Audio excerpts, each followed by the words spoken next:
Good morning, everybody. It is the covered call on December 1st, 2020, first day of December, and the stock markets are rising again today because that's what they do 4 out of 5 days. Doesn't matter that we have rising unemployment. Doesn't matter that we have falling PMI. It doesn't matter that money was taken away from the Fed. We have leverage on leverage. Components of both 2007 and 1999 go on right now with the extremely high valuations, but nothing can go wrong.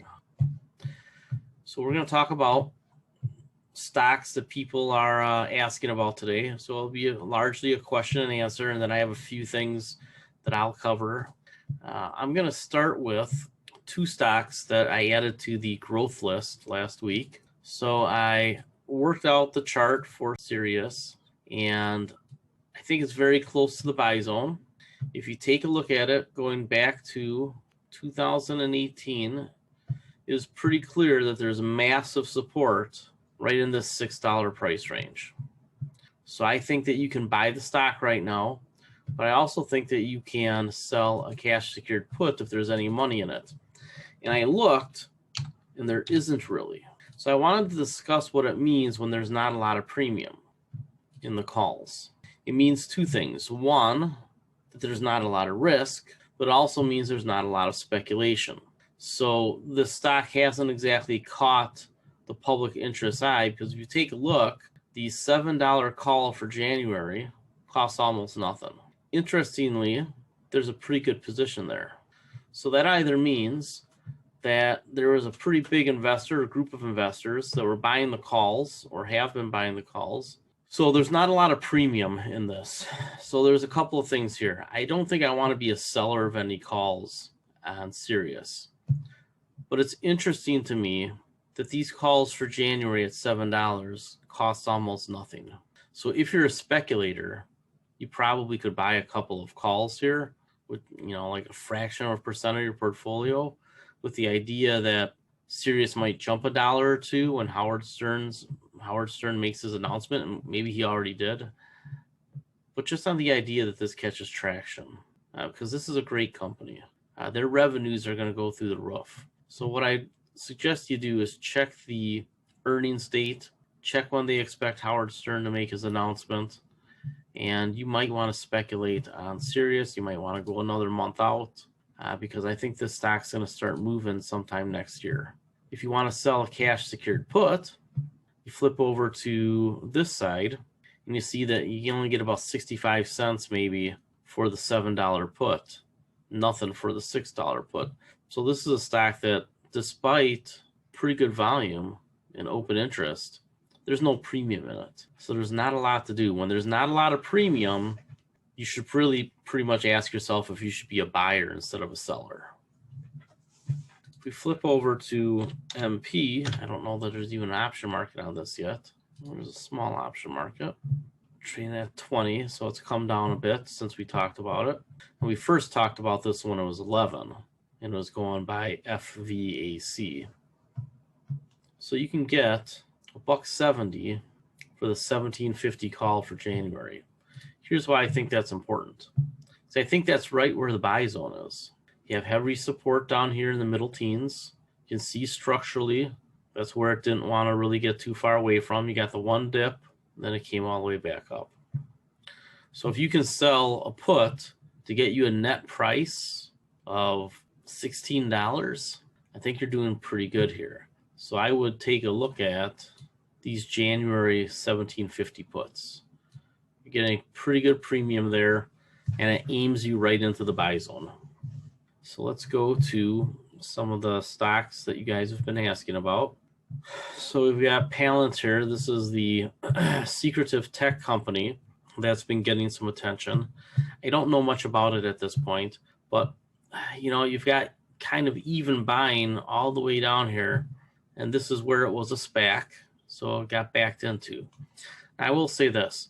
I think that a lot of these SPACs, a lot of these reverse mergers, because that's what they are going to round trip back down to these $10 price levels because they pretty much have all come out at a $10 price level.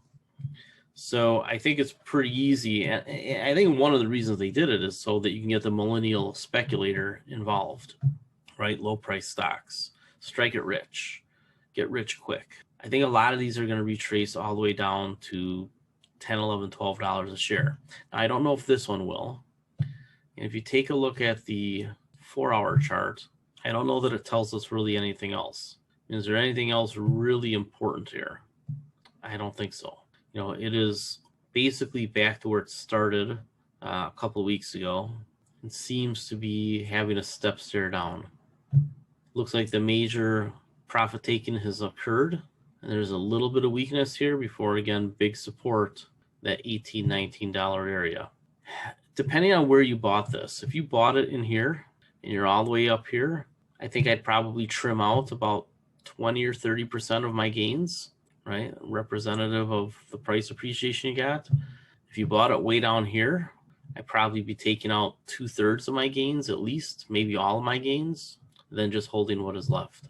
So if you invested $10,000 here at 12-ish, and now you've doubled your money or more, I would probably sell half, right? Because that represents all of your profit.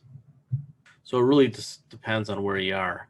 I don't know if selling the calls really makes a lot of sense on something this volatile. Take a look at, and this new. So this is really going to depend on you. What do you want from this position? Would you be happy selling all of your stock at $25 a share? If you are, then go ahead and sell this put at $4.50. Take that off the table. That's 20% of your gains. So if you were one of the people who bought in the upper teens, I think this makes a lot of sense against part of your position. You may not want to sell against all of your position, because if this thing goes to 100, you'll be sad. So again, in most cases, you don't want to write a covered call against your entire position. Try to make a mathematical calculation based on where you are and where you were. So I think a lot of people probably bought in here and got this rally. If you sold a covered call against a large portion of your position, but not all of it, you'd be pulling out $4.50. But the other way to do it is just sell your gains. So it's really which way you want to go there. If you think, because technically you think that this is going to chop, then selling a cover call makes sense. Somebody's asking about JNJ. Again, it's always going to come down to where you bought it. So if you bought Johnson & Johnson down here at 136, 137, 138, and you want to sell a covered call to 150, maybe there's some premium in that. And I'm presuming that this is a long-term hold for you because of the dividend and because it's Johnson & Johnson and they probably don't have a ton of risk. So you could sell the January 150 for $380. I think that's a pretty good deal against part of a position.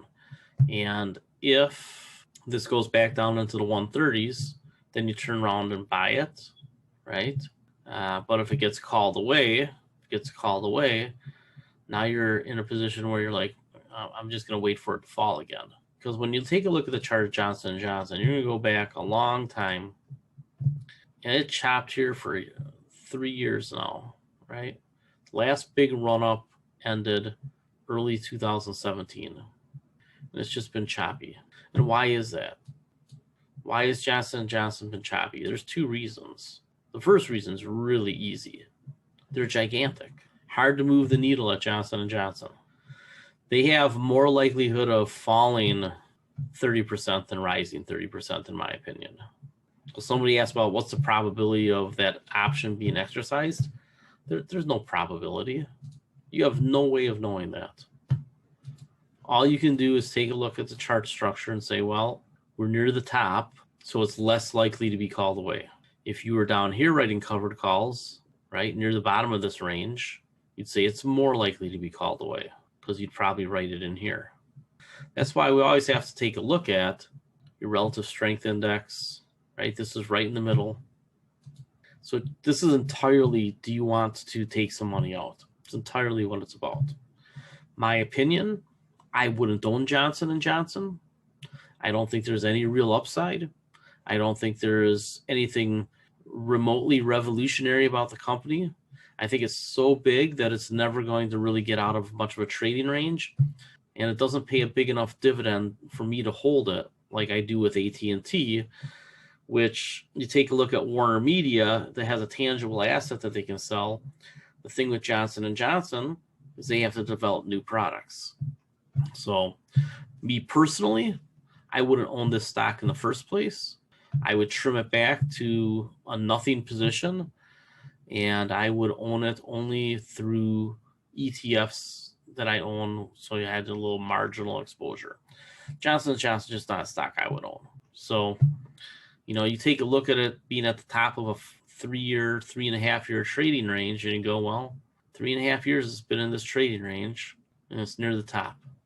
So yeah, I think you can sell a covered call and it probably doesn't get called away, especially into early next year, which is not looking particularly bright. People ask about this REIT all the time. I think for sure you can sell covered calls on this one because you're going to get to a point where people want to sell and get out. And I think REITs are going to have a hard time in general, triple net or not. Doesn't like that I just do it that way. So you take a look at January and you go, okay, well, let's take a look at the 62 and 65s. I mean, there's almost nothing in there. But this is a stock that you buy because you just want to grind out income. So I think that you can sell against part of your position, the $1.45 for $1.45 here at 62.5. You still get a couple dollars of upside. You could sell the 65. If you truly just want to hold this forever, you know, maybe you sell the 70 for $2.50. That would get you a 20% gain plus the dividend next year. See how I did that? Stock is at 60. I can sell the $70 January 2022 for $2.50 plus. Probably get $2.60, $2.70 for it. So my net sell price would be 72 and change. That's a 20% gain from there, plus the dividend that you collect. So if you think that next year is going to be a choppy year, I think this is a pretty great call to sell. 70 would get you up here, right into that seller's range. So I don't think that would be a bad one to sell if you wanted to go way out there. And you're locking in the dividend for a year. Now, remember, this shouldn't be a gigantic position. I mean, any stock like this, you know, 1 to 3% of your portfolio. Otherwise, it's just too much. WPC. Yeah, again, you know, it's running into thinner buying, right? Thinner buying. It's in this zone where there's a bunch of buying. And will the buying keep going all the way back up? If you go all the way back here, this is the abnormal move, right? This has been choppy in a range forever. Not a REIT that I want to own. But just looking at this chart, I wouldn't want to own this. What do they do? Oh, triple net REIT. Yeah. This was the abnormal move. And this probably wasn't overdone because you see, it was just a while back that it was down there. This is all the easy money. And as I've warned, what if money gets less easy next year? Yeah. Who cares if it's a 6% dividend? If you buy it down here, the dividend is worthwhile. Why? Because there's not a lot of risk to it. Up here, and especially up here, that dividend's highly at risk. All of these REITs are recession sensitive. All of them.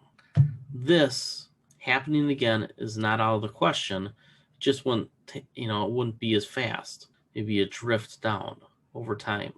So if you're losing 2 or 3 or 4 or 5 or 6% a year because rents aren't going to be as high, because triple net leases don't mean anything if somebody goes bankrupt. You know, I just think that a lot of these REITs are, you shouldn't think of them as stocks. You should think of them as high yield debt because they don't have the upside of stocks. So think of them as junk bonds. That's what they are. They're junk bonds. Junk bonds do real well for a long period of time. They kick out on income until there's a recession. So you'd better be a pretty good recession forecaster if you're going to be in junk bond REITs, because that's essentially what they are. Somebody mentioned Johnson & Johnson making money selling cash secured puts. As I've told you for years, I think cash secured puts are where it's at. right? If you can buy low, that's great. And if a stock that you sell a put on goes up, you make money. But again, it all comes down to where are you on these charts. Anybody who's buying and selling calls or options of any kind, puts, doesn't matter, you would better be paying attention to charts. If you're not, you shouldn't be doing it. You should never trade options unless you are at least learning basic technical skills. You don't have to be a day trader, but you have to be able to look at a chart that's longer term in nature and say, okay, what's the deal with this stock? So with Microsoft, I don't think I would really ever sell a covered call on Microsoft, ever, because it's a beast. It just goes up except when there's an event. So when there's an event, I think you can sell cash secured puts and you can trim whenever you think it's overbought. So you go here and you go, it's clearly not overbought, but it's heading down. So if you have a position and it's not a cheap stock, does it make sense to you to trade 1 or 2 or 3 covered calls? If you think that this thing is heading back down to the 618 line, which I think probably will, at 192, you have to decide, do I want to trim a portion of my position so that I can buy at 192? I think this is a stock that you're much more likely to trim a little bit of a position and then add back. Ebb and flow trading against maybe a quarter or a third of your Microsoft position. So if this is a 3% position for you, maybe you trim 1% or third and then buy it back down here. Because you really don't want this stock ever called away. And I don't know that you'd ever get rid of more than a third of your position, except on spikes like this. Then maybe you sell 2/3. Then you buy it back and you have more shares. Then you get this spike back in August, and I talked about this at the time. In real time, I warned about this. If you had sold 1% up here, could have bought it here, could have sold it again, you could buy it back again. Now that's a lot more trading than I like to do, but here was a spot to trim, and here was a spot to trim. And here's a spot where you're like, well, does it hold this line or doesn't it? Into the end of the year, there's still money out there. There's going to be a lot of window dressing.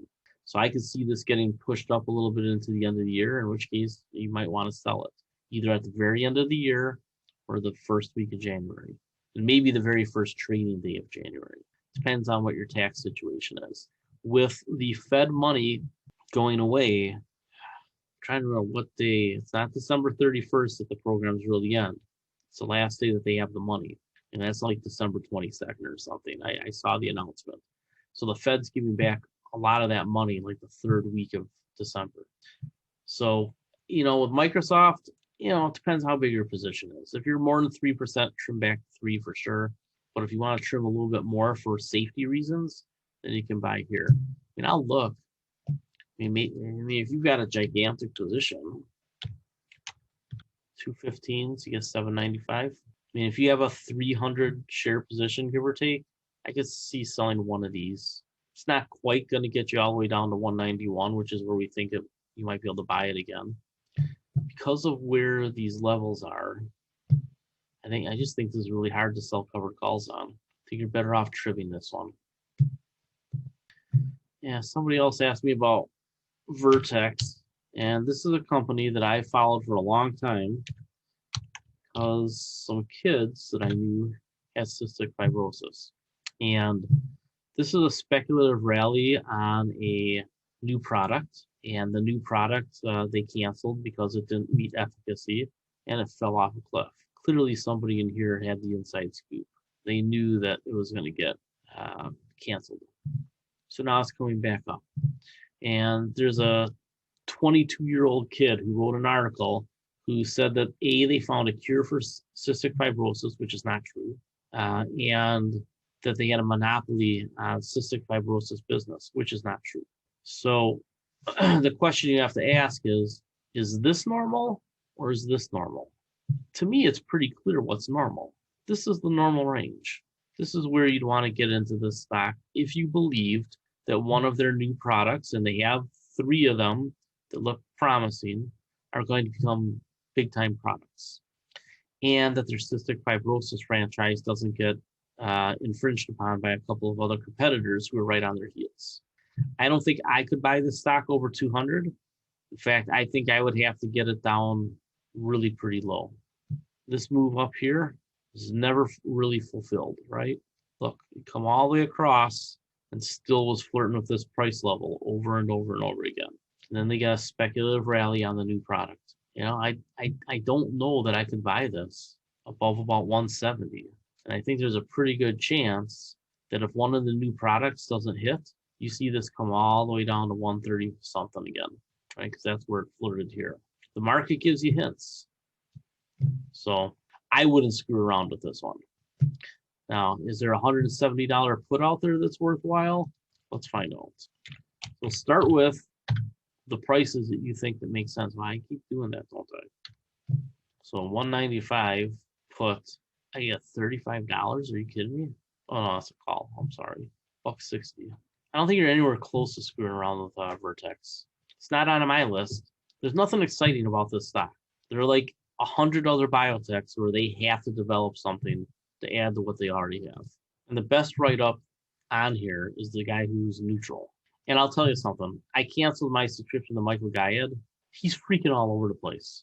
He's writing, he's not even a stock guy. He's an ETF guy. And he's writing all these stock analysis. He's doing these in 2 hours. He doesn't know anything about these companies that he's covering. Seriously. 3 articles yesterday, 4 on 5 on Sunday, Saturday. That's insane. It's a scam. Michael got booted out of his last firm. And honestly, I think that you better be careful with this because there's no way that this is not his stuff. I don't know who he's getting it from, but he ain't doing it. And I'm a subscriber to his service, the real one. I'll just tell you, it's average. There's just no way you can do this amount of work. Can't be done. It's impossible. So yeah, did I miss Ford? Okay, let's talk about Ford because that's one of our stocks. You get better information if you ask about stocks that are on our list. I categorically guarantee you that you want to sell puts on Ford, but you should also own some. And it makes me do this every time. $9 put there. $9 put there. If you don't own the stock, buy the stock. And then buy more if it falls. What's the easy answer for why you wouldn't sell a put on this? It's in an uptrend. There's a strong argument for selling a covered call. You sell puts when RSI is low. You sell calls when RSI is high, unless you think there's a breakout coming. And I think that that's exactly what that pattern is. So this is interesting, right? GLD. It's been getting beat up a little bit lately. Now, as I told you, I'm not buying gold just yet. I'm very happy with the gold miners. If money's getting taken away from the Fed, right, then gold's just going to chop along. Could you sell like a 165 for January and get $2? You could. Enjoy your 1 1/3%. It's not horrible, you know, if you make that a annualized rate. So again, if your target return is 10 to 15%, that's not horrible. So I think you're really close to a good buy price down there. For funsies, let's take a look at way out January 2022. Not quite getting 10%. So that one option we looked at, if you sold it, you were getting like a 20% return. Here, if you want to do a buy right on gold, you buy gold at 170. You need to go up $34 to be a 20% return. You could buy gold right now and then sell this call way out here, or this one, banking on the stock going up, banking on gold going up, and already putting 620 in, which lowers your cost basis to about 164. Not bad. So I like selling some of these super long dated calls in choppy markets because you get a good premium. And if you're comfortable with 15-20% return for a year, right? Not a bad thing. And you're comfortable knowing that gold probably goes up over time. So as gold comes down, especially if it gets to the bottom of this orange box, right? If it gets down to 150-ish, you know, then you could buy gold, buy GLD at 150-ish, let it start to come up for you, and then sell a long dated covered call. or you can do a buy right simultaneously if you're okay capping your top side. Again, it all comes down to what you're buying, right? You have to have good selection. Yeah, NTR. Oh, actually, let's do one more. Let's do Barrick before we do nutrients, since we're on gold. Yeah, they got me again. Barrick Gold, I think you should just be buying it now. I think you should just be buying the stock. I think it's very difficult to not want to buy this stock. It's in the buy zone. I think Berkshire buys more of it as it gets down here, right? They bought it down here. They trimmed it up here. I mean, Berkshire is using this as a trading stock. So if you wanted to sell a put, probably target 20-ish or even 22, then you get what you get. So if we go with gold here, sell that 22 put, you get 50 cents. Again, not super sexy, but not bad. And it's basically you saying, I'm willing to buy this at 22. But again, you see the premiums are kind of low. Everybody expects this to go up. NTR. NTR has been rallying lately. Getting back to where it was, right? So now Nutrien is entering this zone where it's going to run into some resistance because people who bought up here and lost money are going to be getting back to even right at the end of the year. So I think that's probably a pretty good covered call to sell, probably in that $50 range, right where it is. So if you want to sell a covered call for January, 50, you get $1.55. Now, there might be some logic in selling the December 31st. The reason that I'm sticking with the Januaries is I'm not so sure the January effect is going to be that good this year. Not if the Fed is neutered a little bit. But you could do either. They both make sense, right? If you think there's some selling coming up, but this is a winter this year. But there's, like I said, there's people who want to just get out even, right? All these people want to get out even. So I think sell a 50 on this one, or trim your position outright. It's up to you. I don't know what percentage this is of your portfolio. Shouldn't really be more than 3%. So if it's more than 3%, they'd probably trim back to 3% and then sell a covered call against a third or 2/3 of the position. Blackberry. Well, is that what you're asking about, Blackberry? Oh, well, so what was the news with Blackberry? My son just mentioned this company last night. He's a Robinhooder. I better call and ask him what the scoop is. I think you trim Blackberry here. I don't even think you bother writing covered calls. But let's see if there's some obnoxious premium for you.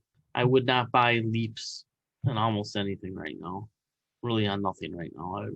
There's no leaps out there that interest me. And leaps in general, you're paying so much for time value that you're better off just buying the stock and then trying to figure out what to do with shorter term calls if you want to speculate. So Blackberry, $10 covered call. I for sure can see writing that against your Blackberry position. Oh, yeah, for sure. And did you already own Blackberry? So in any case, if you own Blackberry and you just got that huge run up, I could see writing that covered call against part of your position. Who asked about Blackberry? Dennis from Toronto. Dennis from Toronto, did you own Blackberry? Because that's a pretty good game for you. Good for you. You did. Well, there you go. Yeah, I think you have to decide if it makes sense for you to trim here or to sell a covered call. I don't know anything about what they're doing with Amazon, but that's a big candle, my friend. So you need to sell something, whether it's a call or some of the stock or a little bit of both. But don't get yourself into a spot where you lose the whole position, because maybe BlackBerry is back. Maybe I get one of those cool flip phones again too. I don't think they make phones anymore. All right, ABBV, AEP. I know all about them. And actually, they're one of the stocks I was considering adding as a utility. Are you sure I didn't already add them? I was thinking of adding them to the retiree list. Specifically for the reason that you mentioned was the transmission lines. So you take a look at the chart and you go back 5 years. Again, What's normal? Probably in here is normal. That's not normal. Brought it back to cheap. Now it's a little above normal again. So I'd probably be looking at selling covered calls on this because you're looking at it as an income generation vehicle mainly with a little bit of growth over time. So that 90, you get 1% on the 90 for January or a little bit more on the 87.5.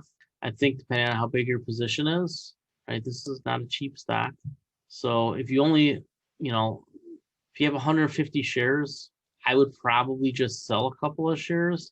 But if you really want to collect that dividend, then I think maybe, you know, you write this covered call against a portion of your position. With the dividend stocks, you don't generally want to sell them, right? And one of the benefits of selling covered calls on a dividend stock is you know that you're getting that next dividend. And if you have to reestablish within the window where you get called away, you know, you can just buy the stock back. So you keep these covered calls to, you know, 1.5 to 3.5 months, usually 1.5 to 2.5 months. Even if you get called away, you can get back into the stock and get the dividend again, right? So I like that covered call right there. I do. I like that a lot for a portion. One of the things you could do, if you really are just in love with the dividend. What's the dividend for those guys? 3 or 4%? Yeah, 3.5. Yeah. You could say, well, maybe I just want to add an extra 2% for the next year and have some and get some upside and collect the dividend all along the way.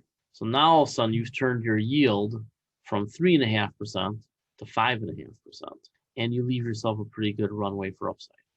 I don't know if that's quite worth it or not. I would probably be closer to the money and then just write this 2 or 3 times in the next year. That's what I think I would do. ABBV. Yeah, I think I'd just be trimming the heck out of this right now. Remember, these guys actually screwed themselves by actually curing the disease. They have major growth troubles so I would probably trim the stock up here. It's at a fib level.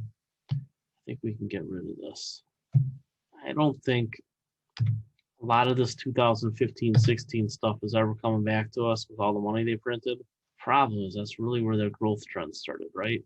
Then they cured the disease. So you can start here.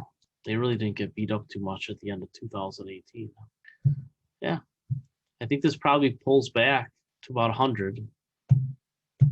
Might go further through. It's big support though, down around 90. So it looks like it's turning into a narrow range stock, and you're at the high end. So I think I would be inclined to maybe even write $100 call, but look, there's no premium there. 105, 370. I guess I would probably sell this one, take out 370. Yeah, it's not very likely that it gets called away.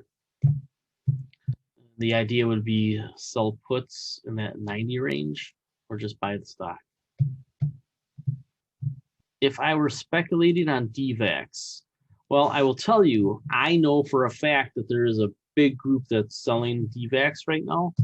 So I think you just want to be out of dodge on this one. So I know there's a group selling into the strength. They're not going to be a winner with COVID. And there's almost nobody to buy it above about $7 a share. So I don't think I'd be goofing around with this. And I think a very good possibility it goes back to 2 or 3. None of this matters anymore. Yeah, and we could do this to get even closer. I think this is something that you speculated on, and you didn't get too hurt too badly when it didn't work out. So I would probably I'd probably just sell the stock out. And unless something weird happens, it's gonna have a real hard time getting through this 7 area. So I'd be looking to get out of it. And I don't, I mean, this 356 down here, 2 lines, a bit of a confluence. I mean, that's probably pretty strong support in the 350s. But that's not to say that they can't just fall off a cliff into the 2s. I just don't think there's a lot of upside with these guys anymore. So I'd be finding an exit strategy if I were you, and I think it should just involve selling, not using the calendar on covered call. Somebody asked about XPO. Yeah, I like these types of companies. You know, we've got Landstar on our list. Pretty big support down here in the 80s. I can pretty much categorically say you probably want to sell that or trim it. Let's take a look at XPO real quick. They have a seasonality chart. One of the nice things about Stock Rover is the seasonality chart. Seasonality. So January is usually a tough month for them. First quarter is usually a tough month for them. And why would that be? It's after Christmas, right? So I would for sure be looking to do a cover call. But honestly, I think Stock Rover is worth it just for these reports. I do. And that seasonality thing, I was paying a lot more money to get that before. And I don't think, have these guys added seasonality? I don't see it. So XPO, again, I like the industry. January 110, you get 660. Or if you want to be a little bit out of the money, so that you can catch another bit of growth here, 430. And again, it'll come down to what your position sizing is. If you're over 3%, trim back 3%. I mean, if you have anything that's over 3% of your portfolio right now, possible exception of, you know, Apple, Google, Microsoft, and Amazon, trim back to 3%. Yeah, I think that's a pretty good cover call right there. Again, depending on if you have any trimming to do. Try and see if I've missed anything. SunPower, I know we're gonna do.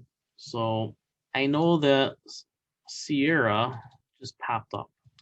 So when we were buying this 2 years ago, I'd probably be just about even, huh?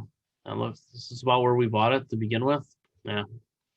So I bought Sierra Wireless on the right in here on the idea that they were going to make a ton of money on 5G, and the adoption of their products was slower, and the recurring revenue was lower, and the stock just drifted. So you have to ask yourself a question: is at this price, you see that there's going to be selling coming in, right?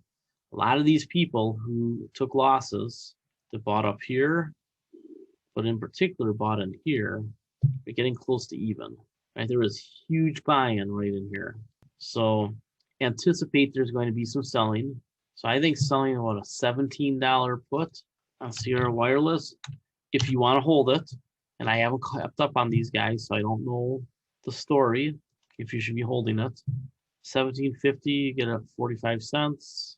The 15, take $1.25 out of it. Now, if you think that this is going to stall out for a little while, maybe you sell this, and that's 8% in a month, in 2 months. And if you end up out of it at 15 plus $1.25 for $16.25, how do you feel about that, right? So I think that this is probably a good one. If you're in it for the long run, well, maybe you sell that. But I think selling this, but also trimming your position is worthwhile too. But I think this is a way, if you sell this covered call, you're basically trimming that 16.25 instead of 15. And 16.25, pretty right. That's right on top of where that big resistance is. So I really like that covered call right there. If you don't feel like you have to sell. And again, I wish I kept up on the story. It looks like it's turned around. The market feels better about it. So I should probably brush up on this, because maybe, as is often the case with me, I was just early, because that seems to be my major flaw, is things that I'm seeing the world doesn't recognize for a year or two, which is why I've turned a little bit more to technicals so that I can get signals as when the world agrees with me. All right, so let's finish up with SunPower. I think this is one of the ones that you should own.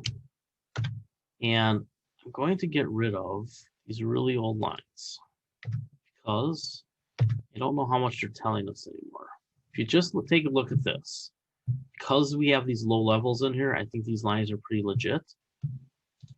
And I'm doing this with a lot of charts at the end of the year. I'm going to spend 2 days updating the entire VSL at the end of the year. Look at that. That's a pretty big deal up here. So this was a different line it took out. Yeah, this is a tough one. Is this really going to 100 like I said it would when it was 5 and 6? These straight up moves just seem so speculative. Look how low the volume is. Just such low volume. I think I'd be Now I have covered calls written on SunPower, but if I didn't, I think I'd be trimming the heck out of it here, or writing covered calls on a part of my position. It's not unusual for this stock to have huge moves. 15 makes a lot of sense to me for where it's going to get back to. Now, if for some reason you're in a taxable account and you got losses or whatever, you can use this December 31st covered call to manage your taxes, right? That's what these December 31st are meant for. Therefore, if you need to sell something before the end of the year, you want to have some sort of transaction that expires in this calendar year. And I think for sure you could sell the 22 for $1.73. Premium's high, so what does that tell you? It tells you that there's a lot of risk. So again, a combination of trimming SunPower and selling covered calls against part of your position, depending on how big it is. I think that this can be a 3% position for sure. In the January, you get $2 plus, so almost 10%.